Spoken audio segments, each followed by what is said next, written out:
Hi, welcome back to the cabin. It's Ian from Off Grid with Penny Glen Cabin Live. Hello everybody. It's roughly 3:30 in the morning. Today's video is going to be a bit different, but before we start, if you're new to the channel, if you could press the subscribe button, ring the bell for all notifications, and if you like the video, can you stick a thumb up as well? The reason why I ask you to do that is if you do that on the videos, then it helps with the algorithm with YouTube, and I go higher up the listings, and hopefully my channel can grow quicker and quicker. Right, so that's all done with now. So if you could do that, it'd be really great, thank you. Now, today's video is about living off grid. And people think it's easy living off grid, and it isn't. It's totally different than living a life on grid. How can I put it? Right, I've got solar panels. Now this cabin is totally off grid, it always has been, right? Now I've got solar panels and turbines, 2 turbines connected with the cabin and on the roofs and everything. Now it's roughly with the solar a 3.45 kilowatt system with the solar, and then the 2 wind turbines are 400 watts each, right? Now that sounds a lot, but it's not. Because each panel I've got, say I've got some panels that are 100 watt panels, and I've got some that are 160 watt panels. Now a 100 watt panel you won't get 100 watts out of, like you won't get 160 out of 160 watt panels. You might get about 120 watts if you're lucky.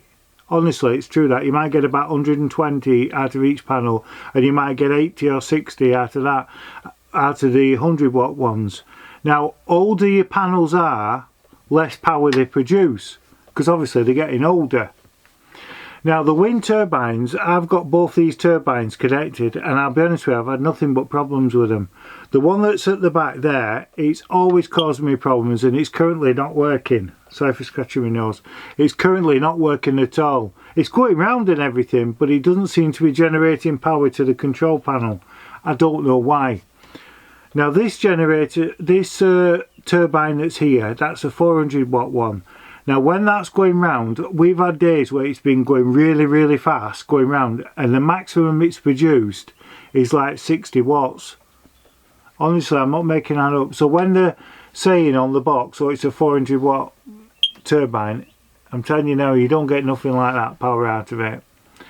Now if you live in a house or a property, if you decide, when you come home from work, say, then if you want the lights on, you just click the switch and don't think nothing of it. Turn the immersion on to have a bath, cook your tea on the cooker, and that electric is always there. Now, I have an off-grid system, which means I have batteries in the corner down there, and then all the solar that's generated during the day, if there's leftover solar than what's on demand during the day in here, so like during the day, obviously I have the washer on, and I have the freezer on, and I have the fridge on. Now the way I work it, I've got 2 banks down there. The biggest bank, now that'll do, that just only, nothing else, powers the fridge and the freezer. Now I've got 6 batteries, lead acid batteries, and they're only 120 amp hour batteries. Now, I don't know if you know about batteries, that if you have lead acid batteries, whatever the amp hour is, you half it. Because, how can I put it? If you used 120 amp hours out of one battery, you'd just ruin the battery in no time at all. So your inverter knows that. So you connect all your batteries up, and then when it drops to 50% of overall use, it just, the alarm goes off and it stops using. That way it doesn't damage your batteries. But if you decide to buy lithium batteries, then you don't have that issue, because with a lithium battery, from full to empty, you can do that all day long, well every day if you know what I mean, and it will never damage your battery at all. So, but lithium batteries are treble the price of lead acid batteries. Now I'll be honest, I couldn't afford lithium batteries. Now eventually when the price comes down, I would probably go over to lithium when the time comes.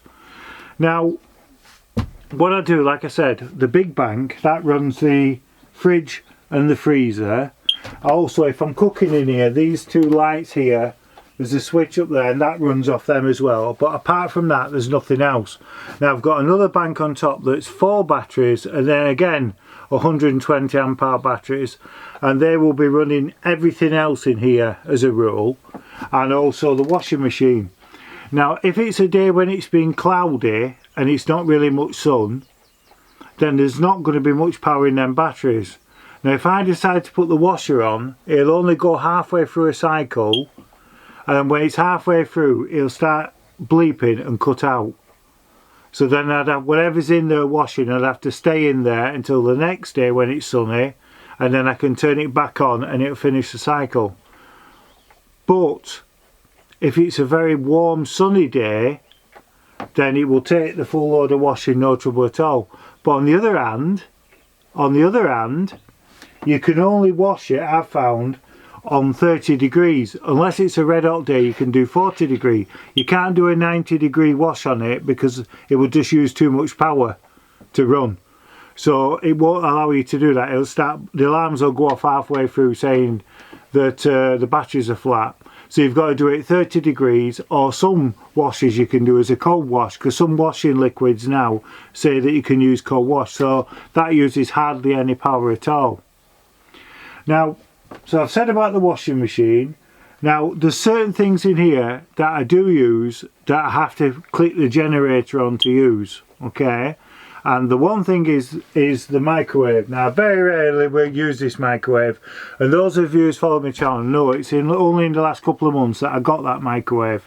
And the reason I got that is I've got some ready meals in my freezer, so if I'm doing building work outside and I come in and I've just not got the energy to cook on the stove, then I can just get some, bang it in the microwave and cook it.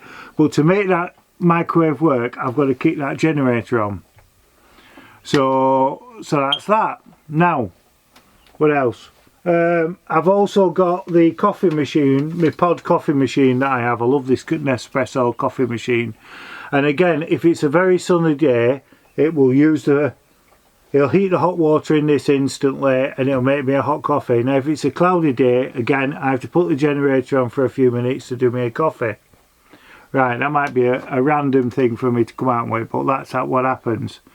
Now, also, you've really got to be, like I say, you've got to be careful with the electricity you use, because like I've got a record player that I like my records, so you've got to plan your evening out on how sunny it's been during the day.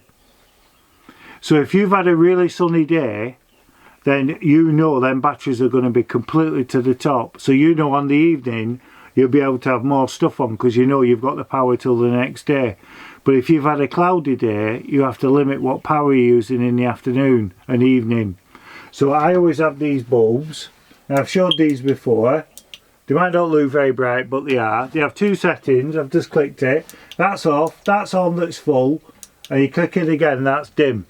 So they're all around in here, and to me it's bright and I'm happy with it. So that saves taking power from the batteries for a light then. Now the other thing I forgot to mention about the washing machine is I've said to you that you can do a load of washing on a sunny day. Now what I found is in summer when it's really hot weather, and I mean really burning sun hot weather, I can do 3 loads of washing in that in one day if I had to do. And it will comfortably take that with the solar. Okay, so you'd have to base that round about the sun getting warmer about 11 o'clock. So you put your first load in. As soon as that's done, you need to get your next one in and your next one in, and then it'll get you through. And that way, it's still, when it gets to about 2 o'clock, then you know then that you're not using much power. So whatever power's generated then is going into your batteries, so you've got that power for night time. You've really got to plan your day round. Now the best thing about being off-grid with the batteries is you don't have an electric bill, right, which a lot of people now are struggling to pay the electric. So I'm very lucky that I don't have an electric bill. Now I do have gas. I have this Cala gas cooker, which I very rarely use. It's a propane one, and in the log stores at the back I've got some propane bottles.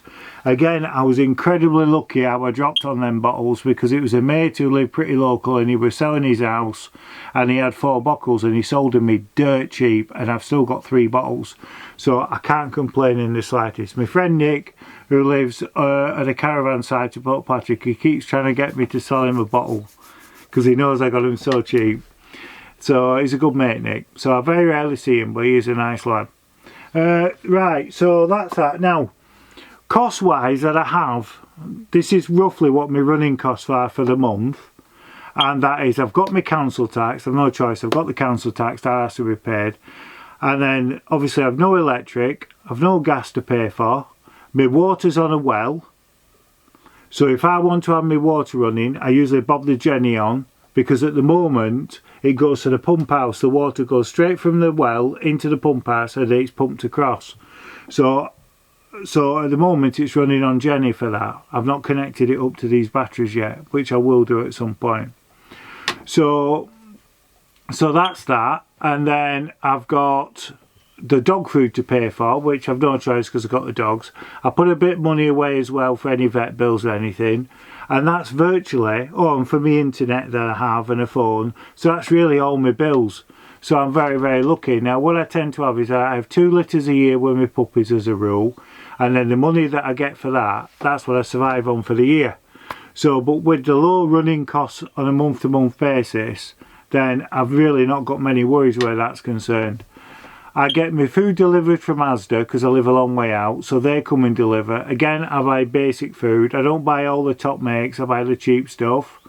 So that's that. So that's about all my running costs and everything.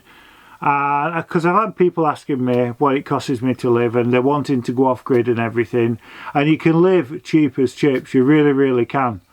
So, and this year's going to be better because my mate Kev's going to come and stay with me. So that'll be good. I'm looking forward to that. So the extension's got to be finished, ready for him coming. And then we're going to build a big garden area, and we're going to get that ready later on this year or for next year. It's going to be all ready. We're going to have chickens down at the bottom of the paddock, and it's going to be good. It's going to be good. So by next year, we'll be virtually completely self-sufficient food-wise. So I'm looking forward to that. I'm looking forward to seeing Kev. He's coming up in September to see me, so I'm really looking forward to that. So hopefully he'll bob on camera. He says he don't want to come on camera, but he will. He'll get used to it in time. I was the same when I first started. I was very nervous in front of the camera. I'm like, oh, I don't know and all this. But once you throw yourself in front of the camera, your nerves soon disappear. That's another thing to tell you.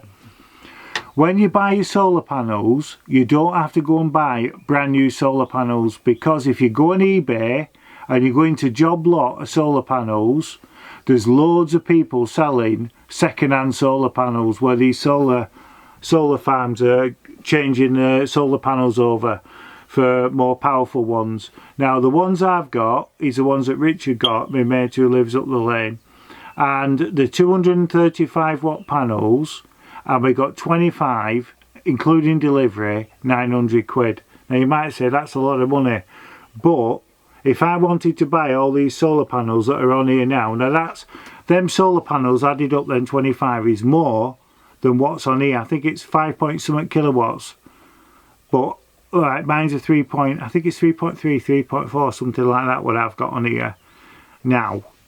And that cost me about £2,000 to buy all the solar panels. So it's a bargain, that. It's a bargain. And I know for a fact there was only 4 or 5 years old, the panels. So there's plenty of life in them. So just go under job lot on eBay and put in solar panels. Now it always says on the adverts to collect, only collection. Now if you contact the people and say that you'll pay for courier, they'll always do the courier for you. Okay? So always bear that in mind. Don't be put off when it says only pick up available. It's not. They will do courier for you. Okay. So listen, I hope I've been helpful. I'll see you all soon. Next time down at the cabin. Dinky-doo.